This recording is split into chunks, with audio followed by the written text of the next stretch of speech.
Welcome to the light. We're so glad you came. One big family, gathered in Jesus' name. We know that you'll be blessed by the word. And we just like to say, welcome to the light. I can't even. Welcome to the I can't even believe. Welcome to the light, the light, the light. Wow. I cannot believe you. That's a throwback I ain't need. That was our old church song. That was our church had a member song. Our church had a theme song, and that was it. Oh my God. Well, yeah. Squad up, y'all. Welcome back to another episode and new season of the Squad. Happy New Year. It's late in the month, but Happy New Year. I ain't even want to yell Squad because I'm still thrown off by the fact that you pulled that out. We are a bit late. You leave my dog alone. We are a bit late. Too. This episode was supposed to be at the beginning of the year. However, your girl got COVID, and thank God I am alive. I am well. But yeah, we wanted to take all of those necessary precautions to make sure it was not spread. Yeah, because you ain't getting it, me. Exactly. Immunocompromised over here. So, we are a little late with the first episode of the year, but that's all right. We are here, and we thank God that we're here. So, Jay, how are you? Man, what that mean? Okay. I feel like this being the first one of the year, but it's like weeks past, is a great thing because all the fluff of the New Year's resolutions is gone. Yeah. Like, people didn't quit by now. I know that sound bad, but like... That's true. All right. That's true, and that's something that we're going to actually talk about. Like, ain't nobody in the gym crowd. Well, actually, the Valentine's Day folks still are. They grinding. Child, ain't nobody in my gym. And I expected people to be there. Like, I told you. Well, because the way my gym has an app, and so you can book the room. So I do It's the gym is called Hot Works, and it's infrared sauna workouts, and so you can book like your session because the classes are 30 minutes long for the like lower impact classes, and then the high intensity classes are 15 minutes, and they're every 15 minutes or every 30 minutes, and so you have to book to make sure ain't too many people in the sauna. They only allow like 2 people at a time in there anyway, but I try to always make sure I go in there when it's just me, or pick a time where nobody else has booked. But when I first started, it was hard to get like the time that I wanted. And I said, "Oh, y'all doing that New Year's mess," and then it just died down. I said, "Wow." But it's nice because now I can go in by myself at the time that I want to go in. All that to say, yeah, the New Year's fluff for gyms and New Year, New Me and all that. First of all, I'm going to speak on Twitter toxicity real quick. Oh, okay. Because not even Twitter, just social media toxicity in general. Okay. I'ma leave you in 20 whatever trope. My thing is, heard from me now, you're not gonna hear from me in the new year. My thing is lame. Lame, bull, corny, tomato, throw a tomato. It's lame. I just never, like, I get it. Like, folks be trying to lead certain people. You should have left them beforehand. The new year didn't have nothing to do with it. Exactly. You're lame. But even that goes into some stuff that we're going to talk about. I just don't understand how people sit up here and just be like, "Oh, I'm finna leave y'all behind in 2021." What? The fact that you had to make up that decision by December 30th, you've been to. What you doing? I'm gonna leave y'all behind. Who is y'all? Let's discuss. I have more questions. I have more questions. Because this is stupid. But I mean, between that, I mean, I get it. Everybody want to start off New Year fresh. Mm-hmm. I fail to fast, so I get it. Diets, exercise. But I had to realize for me, the New Year is, I don't do resolutions anymore. It's more like, all right, what goals I got this year? Yeah. Because these folks be, if it's a resolution, I feel like you won't never get it done. Because his resolutions are so like popularized in a sense. And I don't know which word is stronger between resolution or goal. But in my opinion, if you got a resolution, but you ain't really got no vision to go along with your resolutions, mm-hmm. I think you just setting yourself up for failure. In my opinion. Maybe it's just me. But eventually, I think I stopped doing New Year's resolutions maybe 5 years ago. Because I ain't see the point no more. Either you gonna do it or you ain't. When I learned about like what a New Year's resolution was, I was really like in high school. And so I set one, and then after that, I didn't really care to do them anymore. Mm-hmm. And even now, as I'm maturing more, I'm just like, if I'm gonna do something, I'm gonna do it. And if I ain't, then I ain't. Pretty much. And that's just it. Like, I'm not saying nothing against people that do New Year's resolutions. Yeah. If that works for you, do right. It. Me personally, don't do nothing to me. If I set a goal, then I'll be like, yeah. If I get some vision, then I set a goal, and boom. Let's look at the definition of resolution. That'd be great. I love to look at a definition. You never love words. Yes, words mean things. You know the English language is trash. Yeah. Garbage. English is a mess. American English is a mess.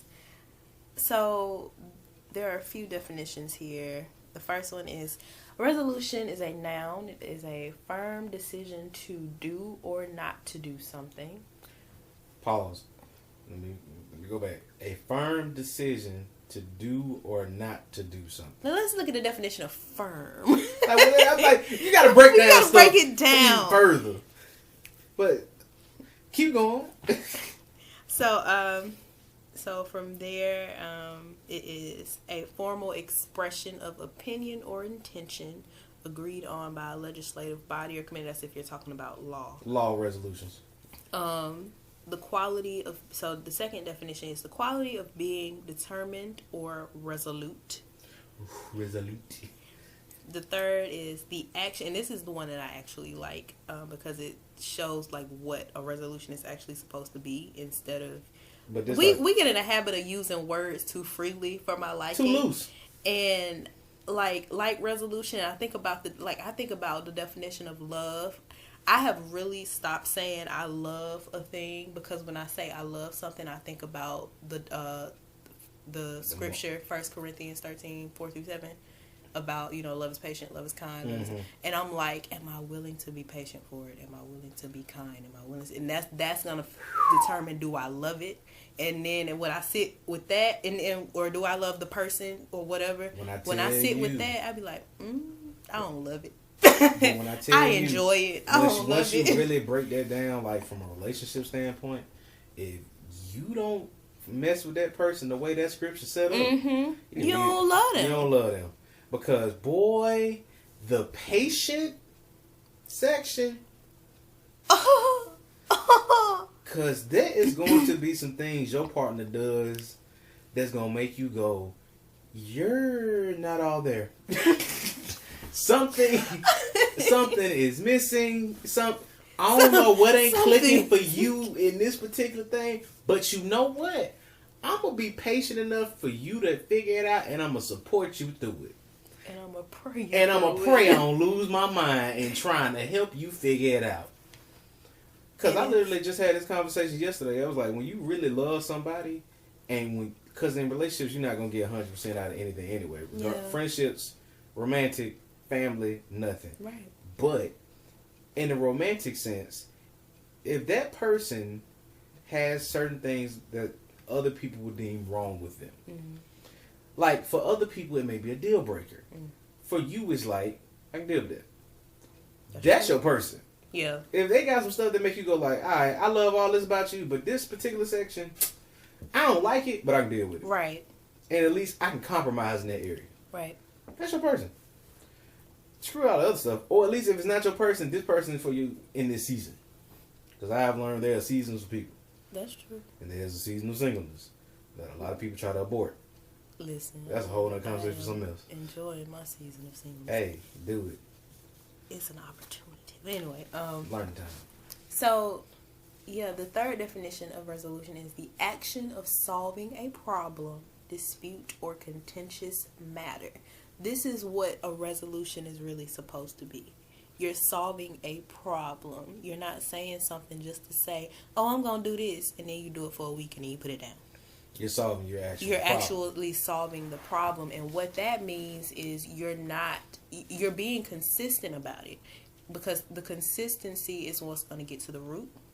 The consistency is what's going to create a habit, and that habit is going to become a lifestyle. Mm-hmm. Because ultimately, it's really all about habits. Thanks. And looking at the habits that are beneficial to you and the habits that are not, and what the kind of life that those habits live, mm-hmm. and the kind of life that those habits don't build. Right. So, and that's actually what today's topic is about. So before I go into like what God gave me, what is a word or a phrase that God gave you to set the tone for this new year or this year? I don't even know if it's particular phrases or scriptures. I think it's more of he got me revisiting this same thing. Mm-hmm. And I think this year is the year I think I'm going to finally crack it. Okay. To where I have been accustomed to fighting. Mm-hmm. Fighting for people, fighting for causes, fighting against people, fighting myself, fighting other things, just fighting. And he has been...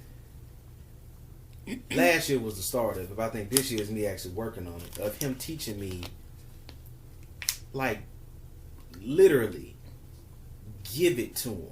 Mm-hmm. Like, because I remember, I don't know if it was last year or if it was 2020. So I was going to this point to where I was like, God was trying to tell me to stop fighting and learn a new way to fight. Mm-hmm. And give my problems to him. And I saw myself as such a soldier because fighting was all I thought I was good at. Mm-hmm. And it was like, you telling me to stop doing the very essence of what I think I am. Mm. And I wrestled with that probably for a year and a half. But what if the purpose was to show you, or what if the thing, because he's been dealing with me about this as well, what if the thing is that you think that is your essence because you allowed your wounds to build that identity? Well, my wounds came from fighting. So I don't think it built my identity. I think the identity was the fighting, but I think the wounds made me think that I had to keep fighting. Okay. Because I've already suffered certain wounds. Mm-hmm. But I think the thing about it is, in this day and age, we celebrate battle scars. Mm-hmm. But we don't really understand the part of the battle scars, which is the healing. Mm. We'll rather rave about somebody, oh man, you going through that, boy, you so tough. I couldn't go through that. Yeah. Rather than the process of this person is going through this but trying to be better on the end of it. We don't celebrate the process, or we don't celebrate the actual journey of this person being better. We just celebrate, oh, they tough or they're strong. Yeah. And being, like, when it comes to the friendships and relationships, being that strong friend sucks. Mm-hmm. Because, one, don't nobody check on a strong friend. For real, for real. Yeah, because usually the friends that are around the strong friend are the ones that grow accustomed to them always having to be there for them. So they in turn become, well, the strong friends in turn become their superhero. So when anything happens, they can literally save them. But nobody sees that the superhero needs saving sometimes too. So because of that, strong friends usually are very lonely, even though they are surrounded by people. And their struggles they don't even know how to talk about because, one, there's embarrassment there. How do you talk about being the strong friend to the friends that you had to be strong for? Yeah. I'm still learning. Yeah. But at the same time, it's also, you look at it from the other lens of, there's a little bit of selfishness that can be a strong friend with. How can you help me when I had to help you? And I'm currently helping you. So how, and it's not even, everybody like has different forms of it, but I feel like the essence of it is, I can't trust you to help me if I gotta help you. And it's backwards. Yeah. And it's a bunch of things going on with it. Yeah. Because also, and we touched on this at Bible study a couple weeks ago. That I get that mindset, but also, who told you to put yourself on that pedestal? It's not a pedestal. It's the opposite. You put yourself on the back burner. Well, yes, you're putting yourself on the back burner, but it can also be as if you're putting yourself on this pedestal. I can't present myself to this person or to these people in this way because they depend on me to do da-da-da-da. And it's like, I don't know how I want to say it.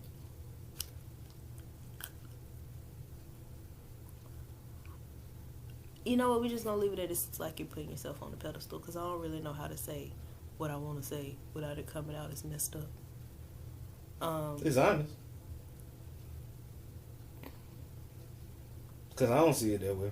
Yeah, I mean, yeah. But I mean, for some people out there, they might have that. Yeah. The way they see it. I think about it from the perspective of the episode of Living Single where Khadijah didn't want to ask Max for money, even though Max offered the money to her. And Khadijah didn't want to take it because of her pride. And she was like, I'm always the one to help. And da-da-da-da-da-da. And Maxine was like, you the only one to put yourself on that pedestal. And so it's like she was, because Khadijah was racking her brain the whole time and causing a whole big mess the entire episode just because she didn't want to. She was causing her own problems, basically. Because she didn't want to ask for help. Yes. Mm-hmm. And not to say that that's your situation, but that is a lot of people's situation. That used to be me. Oh. You know that. You know that. That used to be me. And it wasn't the form of... the reason why I don't like the word pedestal is because those people in those situations do not think of themselves at a high position. Mm-hmm. Most of those people think of themselves in a way lower position than people realize. Yeah. And sometimes, and I've been guilty of this, helping people made them feel better about life. Mm-hmm. It gave them a sense of, I don't want to say duty, but worth in times when they didn't have any. I can see that. Because they can feel like, I might screw everything else up, but these people at least look at me as somebody that can help them. They see me as worthy enough to help them. And not even pedestal wise, it's that sense of pride and worth that comes in that you lack probably from self-esteem. Because a lot of strong friends do got self-esteem issues.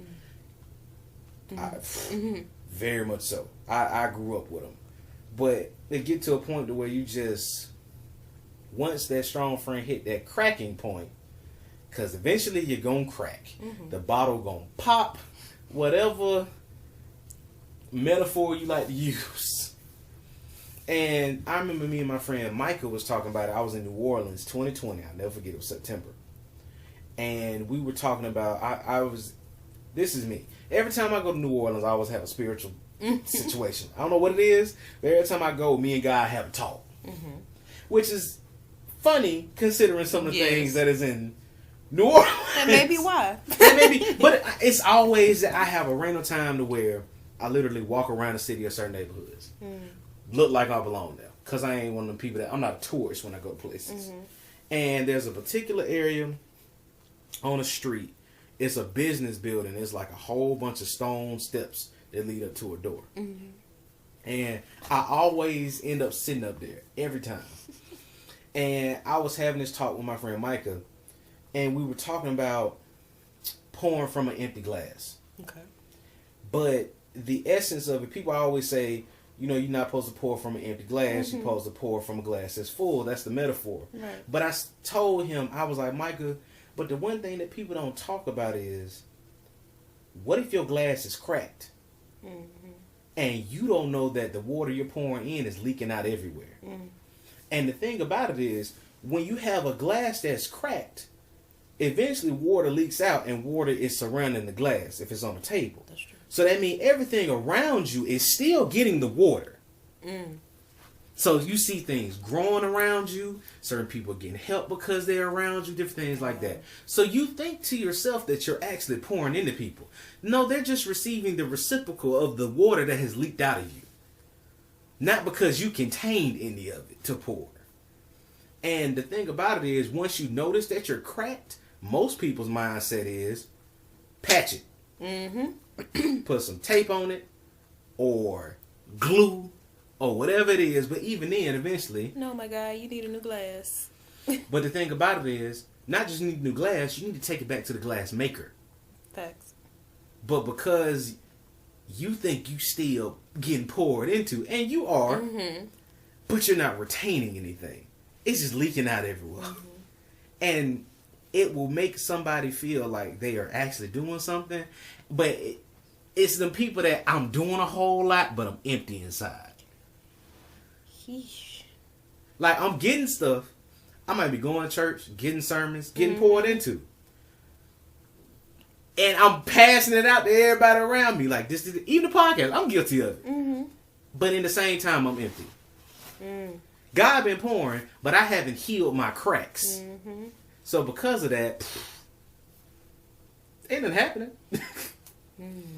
You just sitting there and you thinking you getting all this water. Everybody else around you getting your water, and you ain't keeping none of it. So I had to learn that year I was cracked. 2021 year was, okay, I'm cracked. And it was split in two different ways. First half of the year, I'm going to throw tape on it. And I was in Florida trying to throw tape on it the first 3-4 months, right? Sabbatical started hitting around that March to April season. So April to like August. So first 4 months, tape. Last 4 months, okay, let's take the tape off. Let's understand that you got cracks. Okay? Last 4 months, August to December. Okay. You got the cracks. You took the tape off. You re-realize how many cracks you got. Mm-hmm. So now you get to the point that them last 4 months, okay, let's address and figure out what each crack is. Mm. So 2022, from what I'm seeing is, and I'm getting it while we talking probably, is me going back to the glass maker and being reshaped into a new glass. Mm-hmm. I think that's where my year is going. Okay. Because I've realized before I get into this next stage or whatever my life is, when it comes to degrees, jobs, relationships, friends, whatever it is, I must be reshaped. I must be remolded into a better glass. Because now it's not even about the glass I had. I got to be made into a better one because now I have to fill it up with more water. I got to be filled up with more water than I had for the original glass that was cracked. So not only did the glass I have, even if I was healed, was not big enough to hold the capacity of where I'm going. Thanks. So because of that, I have to be reshaped. Okay. And that's why first step for this year, going back to therapy. Mood. and going to the actual physical doctor. Yes. And just, you got to know what's wrong. Yeah. And that's the only way you can make it right. That's the only way you can reshape. Yeah. And especially for men, we don't go to the doctor. Mm-mm. We go to the doctor when something's wrong. Mm-mm. Like, and usually when something's wrong for us, is at the end. So that's a thing that I gotta get into. I gotta go to school for wellness. I gotta get into wellness because we need it. Because like that's just a thing in general with black people, and it's really just it's what we know. It's what's been ingrained in us. We only do something when it's too late. Mm-hmm. We don't take preventative measures. And I really want to share the importance of preventative measures and how preventative measures are simply choosing better habits again, better lifestyle choices. I mean, there are even doctors who do tell you, like, if you deal with high blood pressure, since that's a big thing in the black community, high blood pressure, heart disease, and things like that. Which there's some emotional ties to that and spiritual ties too that you probably don't know about. And genetics. Yes, but even the genetic aspect is a spiritual thing as well. That's why I tie them all together. Yeah, so yeah, I really even doctors will tell you, like, if you deal with high blood pressure, try cutting out your stress, try doing this, and try working out and things like that. But we want to take a pill. We want to put a Band-Aid on it. We want the quick fix. I want to smoke. Yeah. Let's keep it a buck. We want the quick fix. And we want the not even the quick fix. Can I ignore it for a minute? I had a coworker ask me for help, and she didn't ask. She was talking about something, and I was like, well, I'm certified in this, and I can help you with this. And I was explaining to her, like, it's going to take us having, like, some deep spiritual conversations, emotional conversations, things like that, because it's more than just a physical thing. Mm-hmm. And she was just like, well, can you just tell me a herb to do? I was like, can I just send you a herb? But we asked for some macaroon. No, it was a different situation, but I was just like, first, before I recommend you any herb, are you on medication? Yes. Okay. What kind of medication? High blood pressure, heart medication. Well, I can't give you an herb because most herbs have terrible interactions with heart medicine and high blood pressure medicine. AKA the herb turned to a poison. Pretty much. I can't do nothing for you. Stop trying to get this quick fix. Let's try to get you off these medications first. Mm-hmm. And in order to do that, that's going to take you changing some lifestyle habits. Yep.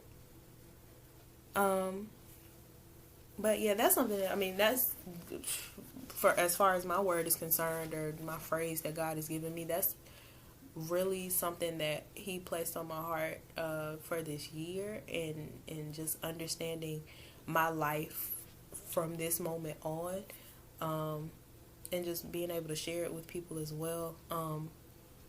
Making higher quality investments in myself, making higher quality investments in the life. Because see, for you, 2020 was you realizing you had cracks. 2020 was that for me as well, realizing how bad my cracks were, mm-hmm. and how they were. And like 2017 to 2020, I was in that season of trying to put tape on them. Oh yeah, everybody was. But the whole entire group. Yes. When you think back, real facts. We ain't gonna talk about it, but yeah. I feel like if you listening, 2015. We can talk about it. I'll even say, I'll take it back. 2015 to 2020. That 5 years. Ain't no y'all in. It don't even matter. It's the same thing for just people them times in life. Because it was just like, you wildin', you broken in your wildin'. Yeah. You trying to still wild while being broken and realize that. And you using your wildin' to heal your broken, and that ain't working. That ain't how that works. And then all of a sudden, then you just hit this hard stop and you just broke it. Just stuck. And that was what 2020 was for me. Just broken, just stuck. I was anxious and I was depressed. Yep. And I couldn't figure out what was going on. And I felt the depression coming. And I got so scared. Yep. Because I knew I had suicidal ideation before. And, like, that came, mm-hmm. I was like, that was when I was like, I gotta go home. Yep. Because we've had this conversation before. You were leaving that weekend, and that was when the ideation started creeping in. And you were leaving that weekend. I started realizing I was depressed. I started realizing I had some suicidal ideation. It was before September because I was supposed to. I was already supposed to leave in September, but I ended up leaving in August because I was like, I got to go home. That was during the summer. Yeah. Yeah. That April to July time. And I think that yeah. So I was just like, oh no, I'm scared. I got to go home. And I packed all my stuff and I went home. But that season was me, that year was me, like, really realizing the cracks. 2021, I wasn't even trying to put tape on them no more. Like, I was just like, all right, God, do it. I ain't got nothing left. That was my 2021. And, like, now, and not to say that I'm done being molded, because I am not. Never. You never will be. But, like, what he's really speaking to me about is being very intentional about the investments that I'm making in my life. And not just financially. Yes, invest in my money. But he's using that, which I love how God works. Because he used my struggle with money to help me better understand life, if that makes sense. Same. Because he's like, look at your money. And look at your life. Look at how you invest in your life. And look at how you invest your finances. You don't invest at all. You spend. You spend frivolously. Yep. You do the same in your life. Do something different this year. This year, I want you to make high quality investments. That causes me to really look at how I spend my money. Mm-hmm. And am I investing in a way that it feeds into the life that God has for me? In other words, am I sowing into what God has for me? Mm-hmm. Am I sowing financially? Am I sowing in my relationships? Mm-hmm. Am I sowing when it comes to my career? Am I sowing in the decisions that I make? Mm-hmm. And so that's what 2022 is for me. And how he gave me that word was, I went on a fast from December 30th to January 1st. And it was to end the year with God and to start the year with God. Mm-hmm. And in that time, I studied 1 Kings 5, 6, and 7. And in 1 Kings 6 is when we see Solomon building the temple and how long it took. I saw a movie on that last 2 days. What's it called? I gotta ask my mom. I'll call in a minute to tell you. Okay. But it was looking at how Solomon was building the temple and how long it took him. It took him a total of 13 years to build a temple.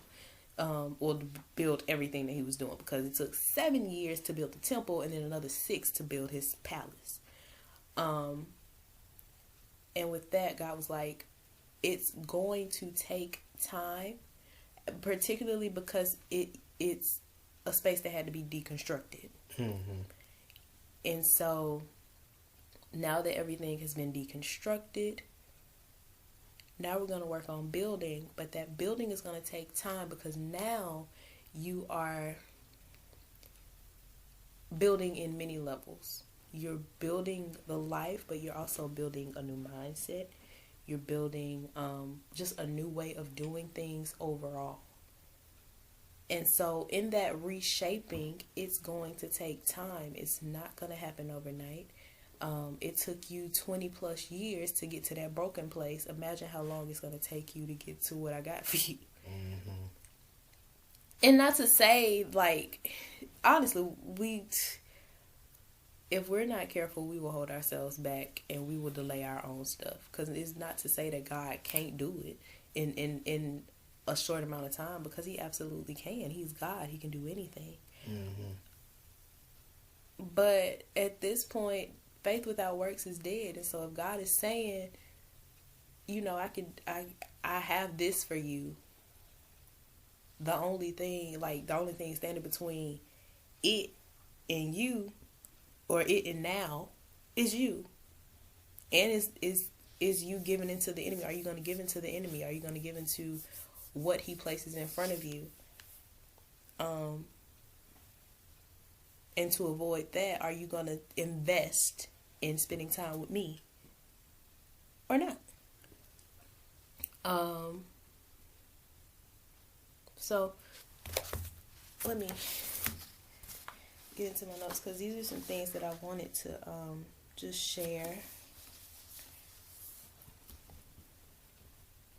So again, in 1 Kings 6, we're looking at Solomon building the temple and how long it took. So then we get to 1 Kings 7, and the scripture that stands out to me is, and this is from the Message, the scripture that stands out to me is, no expense was spared. Everything here, inside and out, from foundation to roof, was constructed using high quality stone, accurately cut and shaped and polished. And so that was where God began to speak to me and was like, look at your life, look at the investments. Are you investing in high quality stone or not? Because if you're going to build something that is God, that is God's level, that is God created, if you're going to be part of that process, you're going to have to make some decisions. That's when you're going to have to start cutting those people out. No, you don't have to wait till the new year to do it. But you're going to have to start looking at some of your relationships and saying, is this building what God has for me? Mm-hmm. Or is it building the life that I used to live? And you're going to look at your habits and say the same thing. Is this building what God has for me, or is this building the life that I used to live?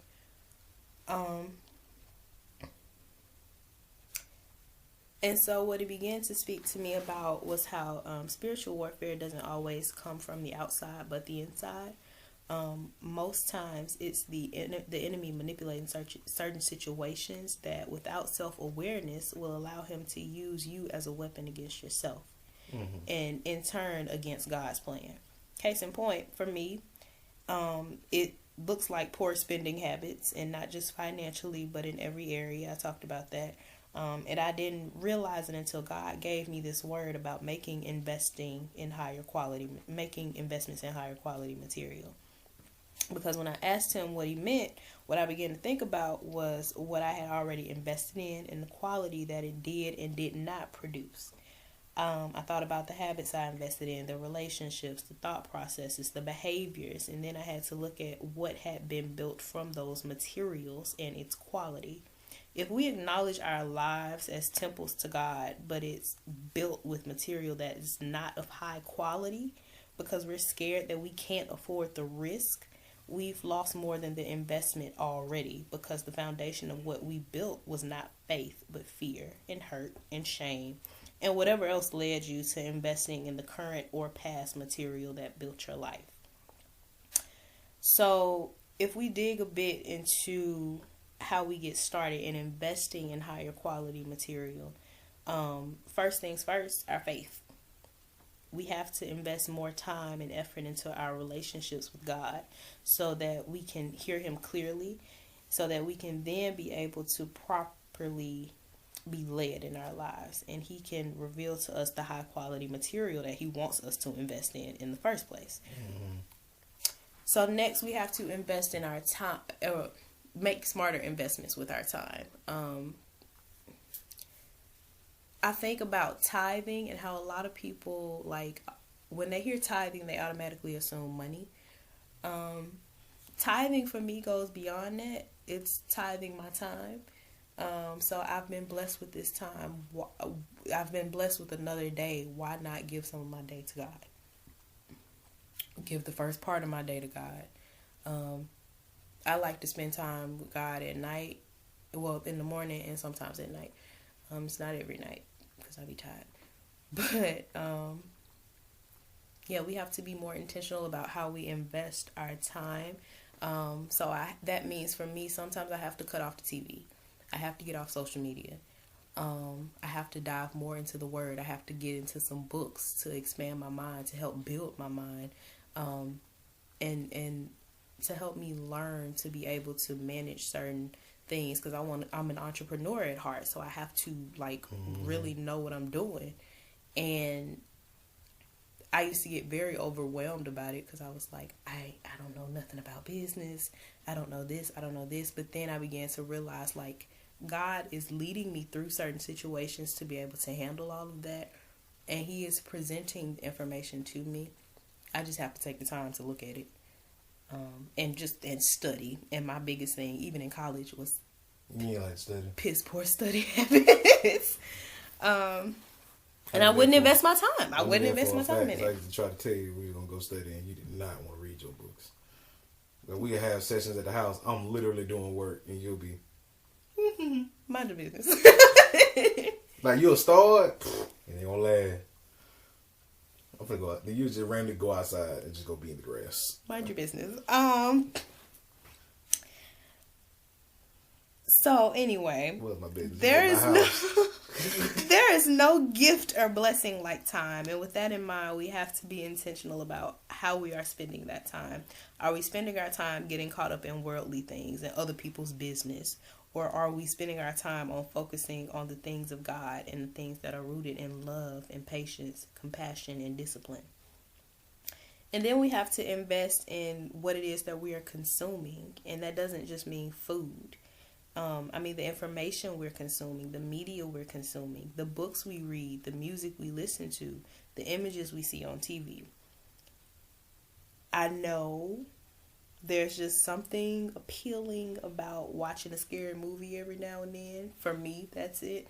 I don't know what it is. I had this random urge last week during my quarantine to just watch something scary. I didn't, because I know how things work. I know how things work, and I wasn't going to do that.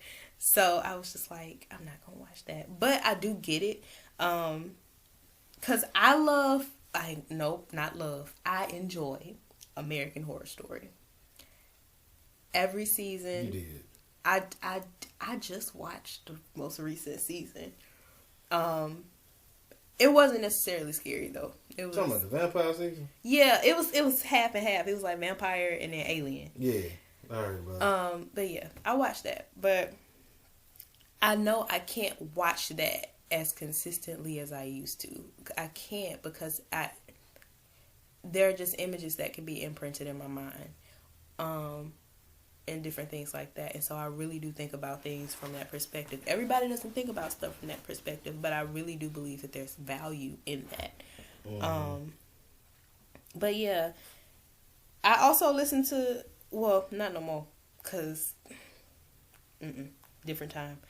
But I really did enjoy. Some of your meds, Saturday days. No, yes, that's in there too, but like my sad girl music. Oh, yeah, her. Summer Walker, her, SZA.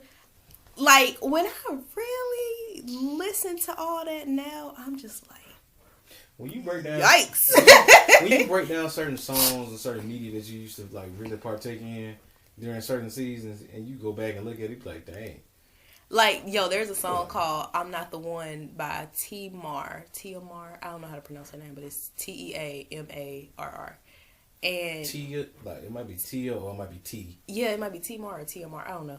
But there's a song called "I'm Not the One," and I used to listen to that song faithfully. I like the beat of it, but I used to listen to it, and when I think about the space that I was in at that time, I was like, oh, this matched. Because the words are like, I'm not here to try to own you or clone you or phone you for advice late at night about life. When we're finished copulating, I don't really need you staying. Wow. I bet there's someone out there for you. But in the meantime, you can call me if you need someone to share your weed with. You can call me if you want someone to waste the seed with. Waste? Yeah. The seed. That's the space that I was in at that time. I remember. And that's wild. I can't listen to it now. I'm like, I'm not there. You ain't. But I don't want to be there thinking anymore. about this song and wow. Yeah. Ain't it funny? Sheesh. Look at the music that you're listening to and then look at where your life is. Bro, I don't even listen to rap for real. I listen to nerdcore music. I listen to anime. Aww. I be like, folks be making songs. They be real raps, but they might have like anime influences. But you know, Crit finna drop an album, so you know that's where I'm at. Of course. So Jay just dropped new songs. But you know, like I remember one season, and one of my favorite genres of music to this day is still 90s and early 2000s R&B and neo soul. But there was a season to where that was all I listened to. Like, I had my trap moments, of course. You know, Boosie, Webby, you know, Gucci, whatever I had that day. Yes. But then it was just these times I used to walk around campus with a notebook and some headphones when I was still writing poetry heavy. And that's what I had on.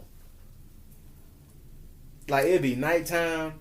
Go over there at Cosan where they got the little tables and stuff in between the chemistry building and the theater, going towards theater.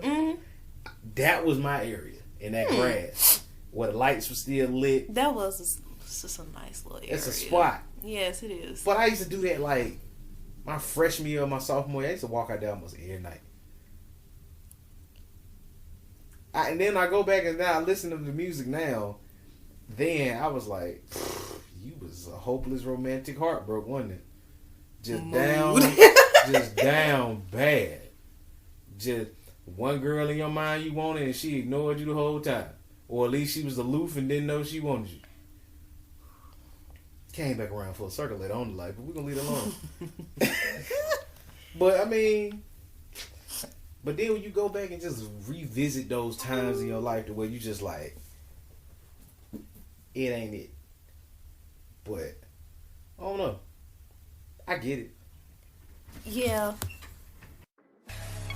So yeah, we once enjoyed that music, or I once enjoyed that music, because you know, listen to what you want to listen to.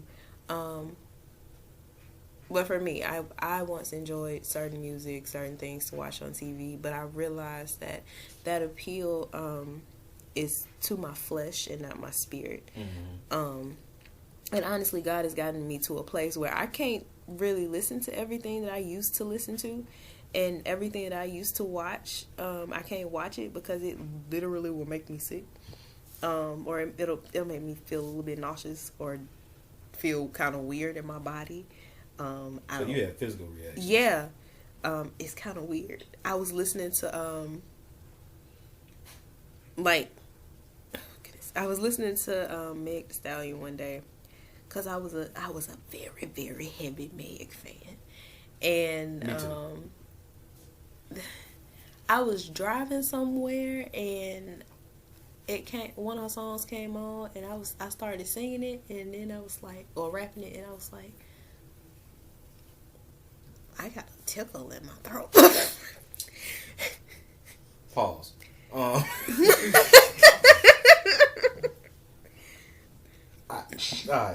I really started feeling kind of weird. I get it, but that was just. I had to turn it off. Meg tickling your throat. It's my fault. No.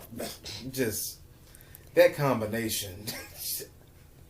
Yeah, but yeah, stuff like that happens, and even now, like, my mom has the radio playing in the house sometimes, and I'll hear a song and I'll start singing it, and then I'll hear some lyrics and I'll think about it, and I'll be like, oh, I don't want that. And I know it's hard, and God knows it's hard, and I don't think it's about cutting out all secular music, because not all secular music has that type of effect on our souls. But I do think there's value in making the effort to evaluate the quality and content of what it is that we've been feeding ourselves, and how it has affected our souls, or our minds and our will and our emotions. So the next thing we have to take a look at is our connections. Are your current relationships helping you to maintain your relationship with God and leading you closer to God and encouraging you to become who He called you to be? Or are they damaging you and keeping you stagnant? Are they people that you can go to and you know for a fact that they'll go to war in the spirit for you? Or not? I think about Jay and our brother Brandon, and how they were talking to God about me when I was in my darkest place, and how my mom after God pulled me out of that dark place, my mom and I had a conversation, and she was telling me about how her and her friends got together in prayer and fasting for me to make sure I got out of that place.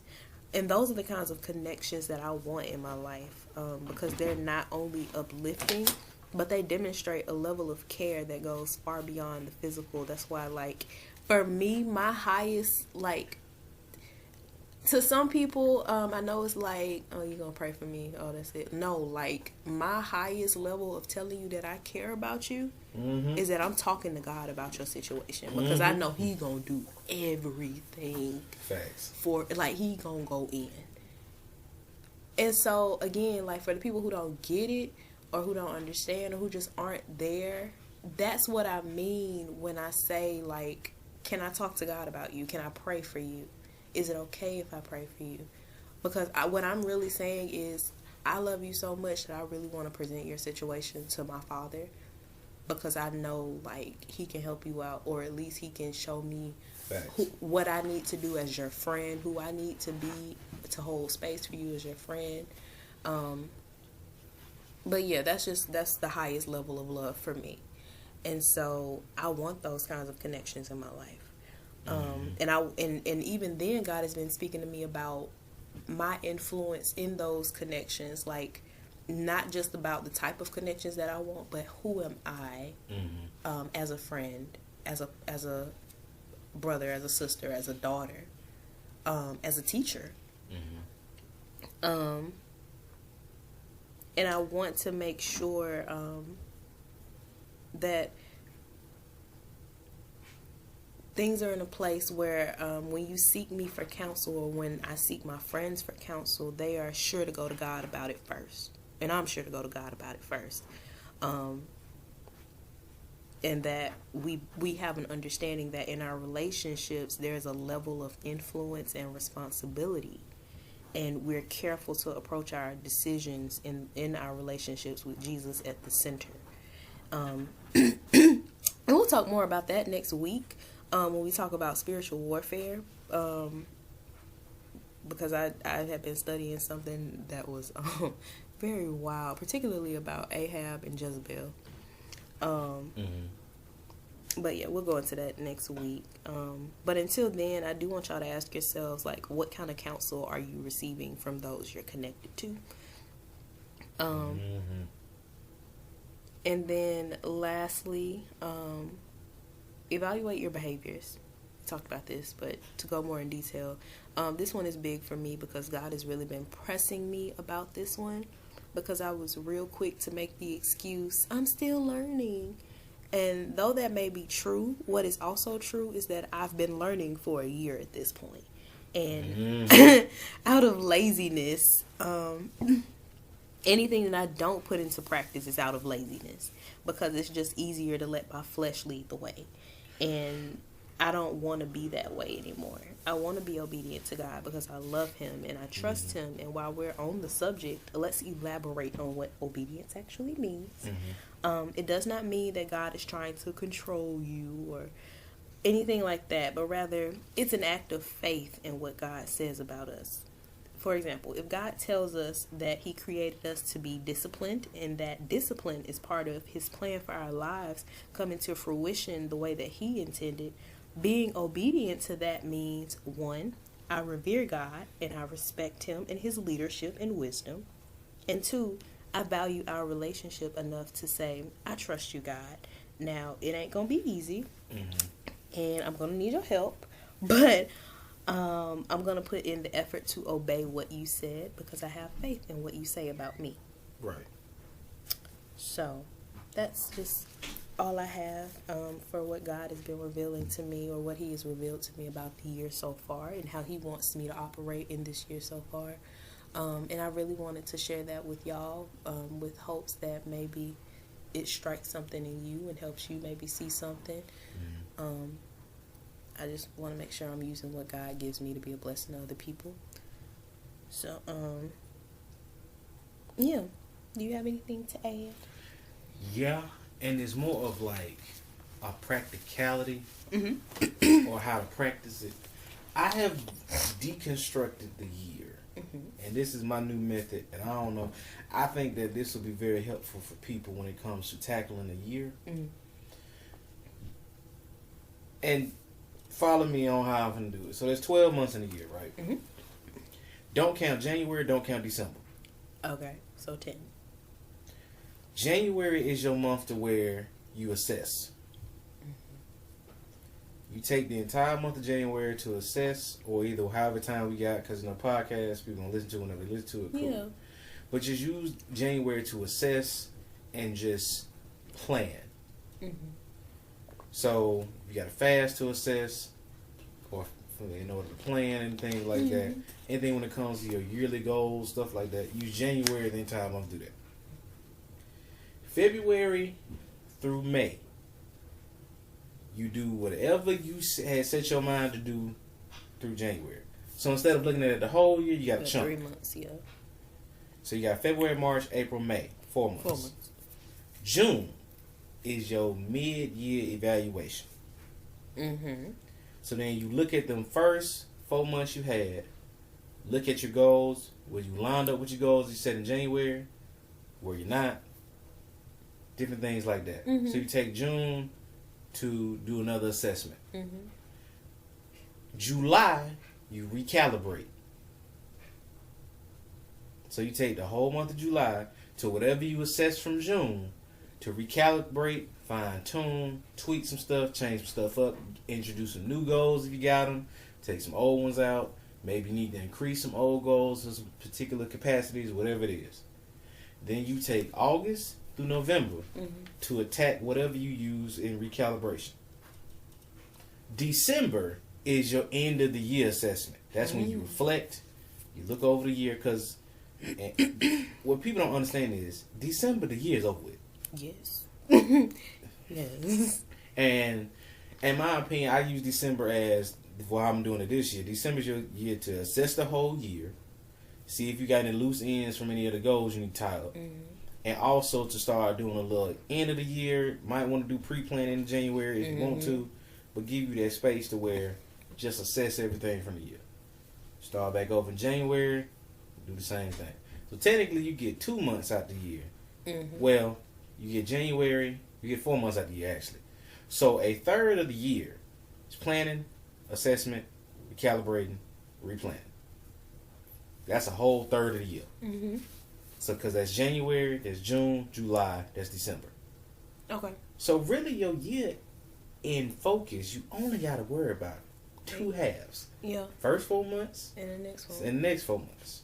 So, that way, in the summertime, because I like to give you in the summertime for your assessment and recalibration month, if you got to get away to do that, the summertime is the easiest time to do that. So, like, if you got to go do a sabbatical, you got to go on a vacation, anything like that, you have those 2 months to put whatever time you need to recalibrate or to reassess. And you got a whole 60 days to where you can do that. So where it don't feel like you bogged down the whole time still crushing. And let's say, for instance, if you was really trying to crush health this year, you want to get a new body, whatever it is. Okay, summertime, you can get the time to like assess. You can go out and put your bikini on, take your shirt off, do what you do. Don't be vain about it. Yeah. Don't get into that, I look good, get proud for all the other sin and go. But it's just that time for where, okay, what my progress at? Looking good. Summertime, you can look at that. For the people that's in body image, stuff like that. I did that yesterday. I was like, or Sunday. Because what's yesterday? Today's Monday. So yesterday. And I was like, oh, I got a cut. I got abs coming in. Slow. But that is your growth. That is where you see your benefits. I'm proud of you. I was a chubby child. I never expected to see an ab on my body a day in my life. So you are literally talking to King Chub. Listen, I get excited about my progress. I feel it. But it makes it the year easier to digest, but also give you room to process. Yeah.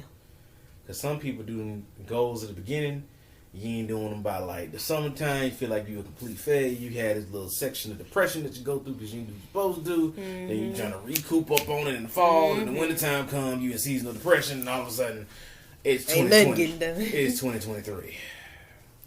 Doing a prayer, or leaving people behind in the new year. Right. No. Maybe and even the thing about that, like, I feel like a lot of people. What this just struck something in me when you said leaving people behind in the new year. A lot of people are really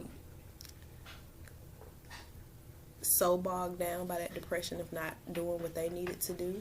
They cut other people off. They cutting other people off because they trying to find somebody to blame. There's got to be somebody else. It ain't me. Or they see other people that grew around them and they jealous of and don't know how to word it. That too. So for me, I'm taking the month of January, assessing. Mm-hmm. Going to therapy, trying to go to the doctor, assessing my goals when it comes to school, work, relationships, God, anything like that. Mm-hmm. The beginning of Black History Month. Oh my goodness. I'm off to the races. You can't stop me. 28 days. Is it a leap year? I ain't checked. I don't know. Let me check. Hold up. Is it 29 this year? I think it's 28. Let me look. Make sure, because, get tricked, but it's 28. I got exactly 4 weeks. Because if I crush February, the way I think I'm finna crush Black History Month, March and April gonna be a breeze. May, chill. Okay. But I gotta assess during these last 2 weeks in order to process on, what am I really gonna be doing this year? Yeah. Like, where are some places where these goals I can make excuses at? Mm. So, like, gym wise, I don't got a car right now because of a car accident I had before. Can't travel too much to gym. But I found a whole bunch of old workout equipment in the house. Okay. That don't nobody use. That grandma gonna get mad at me for hidden. She gonna be hearing weird noises and grunts. Gonna be wondering there's a demon in the house. It's me. My goodness. It's me. It's me, grandma. But yeah. Same way when it comes to prayer. Like, somehow, some way, I'm going to re-grab my sleep hygiene to where I can wake up early and still get rest and be able to pray in the morning and spend time before I start anything else. Yeah. Just for me, like, make sure what I've learned is make sure you get at least 7 hours. So for me, that's like 10 to 5. You know how to sleep or 9 to 4, depending on the day. So but I also miss sometimes too, because sometimes it be 11 to 4. And I don't go to bed at 2 a.m., 3 a.m. And it's not because of intention. I be trying to go to bed. You be trying to go to bed. I will be in the bed trying to be asleep and will wake up every hour and a half. Yeesh. Or every 2 hours. And I would sleep. But now I just... What I will say, get more consistent in working out. That's going to change. I know I'm going to go back to sleep. I'm yes. knocked out. But the thing about it is I got to figure out if I want to work out in the morning or the evening. Yeah. But I work in the evening until about 8. So mornings might be your best bet then. You'll have to get like a 8, 9. I think I'm going to do 9 to 10. Take a shower. Then get ready for work for 11. That's what I'm going to do. That's what I do. I go probably about 5 and then get ready. Well, come home, make like a post-workout breakfast, and I make sure I'm quick. And then I go take a shower, get ready for work. Cause last year I was working out for 30 minutes, and now part of my investment is like increasing how much time I work out. So like so far, I've been going for 45 minutes to an hour, 5 days a week. That ain't bad. That's actually excellent. Your body only supposed to get a minimum of 30 minutes anyway. So yeah. You're going past that. Because that's how I used to split the gym. I'll do 15 to 30 minutes cardio. And then I'll flip to 30 to 45 minutes weights. I'm done. If I'm in there past... I used to have this thing that if you in the gym past an hour and your weight and your workout is not that intense, what are you doing? Yeah. Like, you can do a whole workout and do a well workout in an hour. And what I do is I go to one of the 30-minute classes in the sauna, and then I go for 15 minutes to the little weight room area, and then I go another 15 minutes to one of the high-intensity things. Good split. My main thing is I get bored with cardio and play, so I go walking. But right now it's cold. Yeah. And they make it hard to go walking. Like, I really love running outside. And, like, I love it hiking. getting cold. Me too. I love hiking. Yo, for our squad, like our personal squad, we we doing a summer trip. We doing a summer trip going to Arkansas. to some a mountain or something. We going somewhere. So get your money together. It's gonna be $200 a person. And I'm getting the van. Okay. We gonna ride this thing like Mosaic. Bet. Yes, cause Pettigene is beautiful. Beautiful. And it's a small town. It ain't too much going on. So much. Oh man, summer 2020. The Hiking. highlight of my summer, because 2020 was a fool, but the highlight, hiking. We went hiking. A good bit. I wish I could have took you when we went to the fishing lake though, in Opelika, because we had boats, like paddle boats. We went. But were you went on the boat with me? No. I think it was you me. know who I was on the boat with. I don't think I went that time. You did not. Yeah. You did not. Because it was Dion, them people, and me, Dion, them two people, and who else was there? John. Yeah, because me, John, and Tez was the ones that started going to the lake first. Yeah. Because we would go hiking, or we would go to the lake, or we went to the fire tower, and that view I never from the made fire it. tower. I did make it to the top. I made it to the top once. It's hard. I didn't make it up. Like I didn't make it up. I made it up the hill. I remember you sat yourself in your little grass patch and just watched us go up. No, that was the first time. The second time I went up the hill. I know. And that was it. I kept trying to talk you in. I'm going to just be down here. Oh, okay. Facts. And you was just meditating at the bottom. Sure was. Different time. Oh my, what a different time. Oh yeah, 2020 was really when the wounds was showing. Yeah, man. You was just taking time hugging trees. There's nothing wrong with hugging trees. I was going through the motions in 2020. Everybody was. Because we was just finally starting. We had no choice but to face ourselves due to quarantine. Facts. Quarantine is the best thing that happened to a lot of us. It is. COVID sucked. But to have time where you ain't had no distractions, it was just you. Things are revealed. Absolutely. Black Lives Matter. Yes. Well, anything else? Go to therapy in 2022. Facts. I got a new therapist a couple weeks ago. I got my therapy appointment Wednesday morning. Yeah, my next session is Wednesday evening. Shout out to BetterHelp. I was going through them, but Verizon got the insurance. And that's what's up, because BetterHelp, not gonna lie, is an investment. I saw. That's why I couldn't go through the rest of the prompts when I got to the credit card information. Yeah, it is an investment, but I think it's worth it. I like my therapist, so yeah, I'm gonna keep it. So if you can do it, do it. But I'm gonna see what's up. If they take insurance, it's over with. That's what I said too. Like right now, I'm just going through EAP. That's what we got EAP too, and that's what they. But my shout out to my supervisor. He saw me cracking at work, and he literally sent me to my EAP, gave me a list of therapists in the Birmingham area links.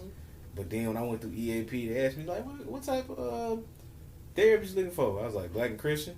He was like, oh, okay. Send me a list of 8. Well, send me that list, so in case BetterHelp don't work, or it just becomes too taxing for me, you know. I feel like I got a black man as therapist, and I feel like he finna run me ragged. I got a black woman. And I'm prepared. No, first session out the gate, because she was just like, tell me why you're here, what's going on. Out the gate, she was just like, okay, I'm going to give you these homework assignments. I need you to read this. I need you to journal about this.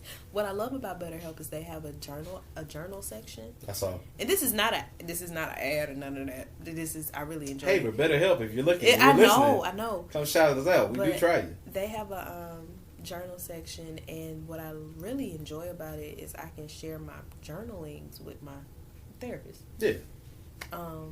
So I think that's pretty cool. And then in between, like she can comment on my entries, and we can also chat in between sessions. So I really enjoy that. And then they do have some free therapy apps that you can find, and like they have some affordable, like low income therapists that can take sliding scales, stuff like that in the area. So that's something people can look into. But outside of that, shout out to Uganda. Yo, shout out to God for Uganda. Listen, facts. So we are in the top 100. No, we're in the top 200 in the Christianity category and in the religion and spirituality category in Uganda. So Appreciate for our y'all. Ugandan listeners, We appreciate shout y'all. out. Follow us on Instagram And Twitter. Those links will definitely be in the description. We want to connect with y'all. We want to interact with y'all. Also, follow us on Wisdom. What I would really love for this to become is a tool for discipleship. I want to be able to connect with y'all. I want us to be able to connect with y'all. And really grow in Christ together. From so all that over the globe. and pour into one another, and we go out and pour into others. And I really want the squad to be a movement, y'all. Like when the squad came to me, the vision that I had was I was in JROTC in high school, and we had the battalion, the company, and the squad. And the squad was like intimate, more intimate. It's a smaller group, but it still had impact. We were still part of the company. Which was also still part of the battalion, and so we may be our own section, but we still make that impact. We're still part of the whole. We're still part of Christ's body. And I would love to connect with y'all. That's something I would love. I would be patient for it, kind for it. I really want to connect with y'all and just grow in Christ. So yeah, that's all. That's all I have. That's all he got. Thank y'all so much for listening. And we will catch y'all next time. Remember, we are talking about spiritual warfare next week. It is time. It's time. Yo, I've been reading this book called The Rules of Engagement. You know me, I go to Sun Tzu, Art of War. Okay, all right. So we gonna have some perspectives. Plus, I'm already dealing with my own spiritual warfare, so there's that. Yeah, I was thinking about that too. I was like, oh wow, this is on time. Yeah. Yeah. But all right. Y'all enjoy y'all's week, y'all's day. Y'all be blessed. That's it. If y'all have any prayer requests, y'all can always email them to us, DM us on Instagram, Twitter. Also, share your testimonies. We would love to hear how God is moving in your life, how He has moved in your life, how He continues to move in your life. So that we can just continue to share how great and how amazing and awesome God is. So if you share your testimony with us, we will share it on our Instagram and our Twitter. Make shout you out in the podcast too. Yes. So yeah, that's all we have. Peace. Yeah.